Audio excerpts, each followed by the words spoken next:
సంజనాయిక updates చూస్తే హైదరాబాద్ రామంతపూర్ విషాద ఘటన మరవక ముందే నగరంలో మరో విషాదం చోటు చేసుకుంది. చంద్రయాన్గుట్ట పరిధిలోని బండ్లగూడ కరెంట్ షాక్ తో మరో ఇద్దరు యువకులు ప్రాణాలు కోల్పోయారు. నగరానికి చెందిన కొందరు యువకులు వినాయక మండపానికి భారీ గణనాథుడి విగ్రహాన్ని ట్రాక్టర్పై తరలిస్తుండగా ట్రాక్టర్పై ఉన్న భారీ విగ్రహం హై టెన్షన్ విద్యుత్ వైర్లను తాకడంతో విద్యుత్ షాక్ కు గురై ఇద్దరు యువకులు టోనీ, వికాస్ అక్కడికక్కడే మరణించారు. మరో యువకుడు తీవ్ర గాయాల పాలై అప్రమత్తమైన తోటి స్నేహితులు గాయపడ్డ యువకుడిని ఆసుపత్రికి తరలించారు. ఈ ఘటనతో ట్రాక్టర్ టైర్లు పూర్తిగా కాలిపోయాయి. ఇక పోలీసులు క్రేన్ సహాయంతో విగ్రహాన్ని అక్కడి నుంచి తొలగించారు. ఇక కేసు నమోదు చేసి దర్యాప్తు చేస్తున్నారు.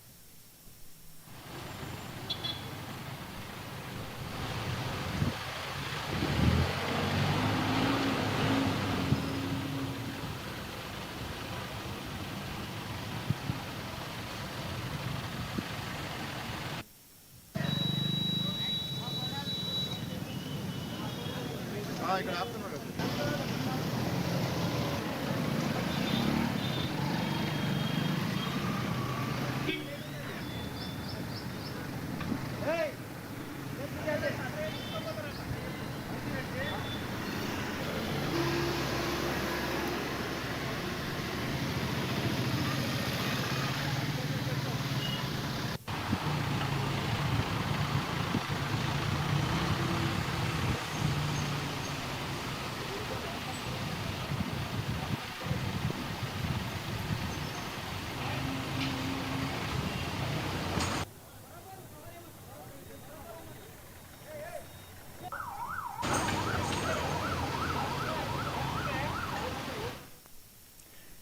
హైదరాబాద్ రామంతపూర్ విషాద ఘటన మరవక ముందే నగరంలో మరో విషాదం చోటు చేసుకుంది. చంద్రయాన్గుట్ట పరిధిలోని బండ్లగూడ కరెంట్ షాక్ తో మరో ఇద్దరు యువకులు ప్రాణాలు కోల్పోయారు.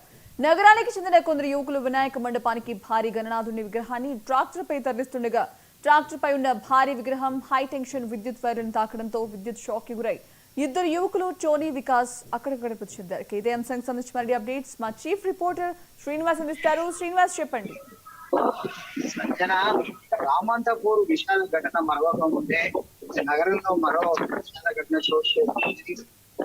విద్యుత్ షాక్ గురై బండ్లగూడలో మైలార్దేవిపల్లి బండ్లగూడలోని ఏదైతే పాతబస్తీలో ఉందో ఈ బండ్లగూడ పాతబస్తీ బండ్లగూడ అంటారు. ఈ పాతబస్తీ బండ్లగూడలో ఈ ఘటన చోటు చేసుకుంది. ఈ ఘటనలో ఇద్దరు మృతి చెందగా ఒకరు ఆసుపత్రిలో చికిత్స పొందుతున్నారు. వారిలో టోనీ, వికాస్ మృతం కాగా అఖిల్ అనే వ్యక్తి ఆసుపత్రిలో చికిత్స పొందుతున్న పరిస్థితి. రామంతపూర్ లో ఇటీవలే జరిగిన సంఘటనలు మరొక ముందే ఈ సంఘటన చోటు చేసుకోవడం నగర ప్రజల్లో ఒక విషాద ఛాయలు అనుభవ పరిస్థితి. పండుగ సందర్భం గణేష్ పండుగ సమీపిస్తున్న నేపథ్యంలో ఆనందంగా గణేష్లను వారి మండపాలకు తరలించుకుంటున్న సమయంలో ఇది చోటు చేసుకోవడం అక్కడి ప్రాంతాన్ని బండ్లగూడ ప్రాంత ప్రజల్ని కూడా విషాదానికి గురిచేసిన పరిస్థితి. ఎంతో సంబరంగా పండుగ జరుపుకుందామని గణనాథుని తమ సమీప మండపంలోకి తరలిస్తున్న సమయంలో సంఘటన జరిగినట్టు తెలుస్తా ఉంది. అయితే ఇదే సంఘటనపై విద్యుత్ శాఖ అధికారులు కూడా ప్రశ్నించడం జరిగింది. రాజేంద్ర నగర్ సూపరింటెండెంట్ ఇంజనీర్ శ్రీరామ్ మోహన్ ఈ సంఘటనపై స్పందించారు. మైలార్దేవిపల్లి బండ్లగూడలో జరిగిన ఈ సంఘటన 23 అడుగుల ఎత్తున ఉన్న గణేష్ విగ్రహం తరలింపు సందర్భంగా జరిగింది. కానీ ఈ ఇద్దరు వ్యక్తులు విద్యుత్ ఘాతం వల్ల విద్యుత్ శాఖ మూలంగా చనిపోయారని అంటున్నారు. కానీ అది కాదు. విద్యుత్ శాఖ మూలంగా చనిపోయినట్టు అక్కడ ఆనవాళ్లు కనబడడం లేదు.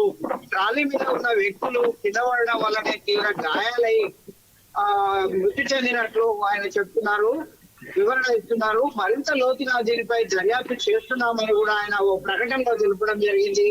అక్కడ పైన ఉన్న 33 kV విద్యుత్ లైన్ తెగడం కానీ వేలాడడం కానీ జరగలేదు. విద్యుత్ శాఖ నిర్లక్ష్యం ఈ సంఘటనలో లేదని ఈ అధికారి ఏదైతే రాజేంద్ర నగర్ సూపరింటెండెంట్ ఇంజనీర్ ఉన్నారో రామ్మోహన్ వివరణ ఇస్తున్న పరిస్థితి. మొత్తం మరింత లోతుగా అయితే ఈ సంఘటన పైన దర్యాప్తు జరగాల్సిన అవసరం అయితే ఉంది సంజన. ఓకే శ్రీనివాస్, మనం చూసుకున్నాం జస్ట్ 2 days గడవక ముందే ఇంతకు ముందు 5 చనిపోయారు, ఇప్పుడు 2 చనిపోయారు. ఈ నేపథ్యంలో ప్రతి ఒక్కరు కూడా విద్యుత్ శాఖదే తప్పిదం అంటున్నారు. సో మరికొన్ని రోజుల్లో వినాయక చవితి పండుగ ఉంది. ఈ నేపథ్యంలో విద్యుత్ శాఖ అధికారులు ఏమైనా ప్రత్యేక ఏర్పాట్లు తీసుకునే అవకాశం ఉందా? ఏమైనా జాగ్రత్తలు తీసుకుంటారా? ఖచ్చితంగా ఈ సంఘటనతో ప్రభుత్వం అయితే ఇప్పటికే స్పందించింది. ప్రభుత్వం కూడా ఇప్పటికే ఎమ్మెల్యే రాజా సింగ్ కూడా వరుస సంఘటనలు, గతంలో కూడా జరిగిన సంఘటనలు ఏకరువు పెడుతూ ఆయన నగరంలో మహానగర వ్యాప్తంగా ఇట్లా విద్యుత్ నిర్వహణ చాలా అధ్వానంగా ఉందనే విషయాన్ని తెలియజేయడం జరిగింది.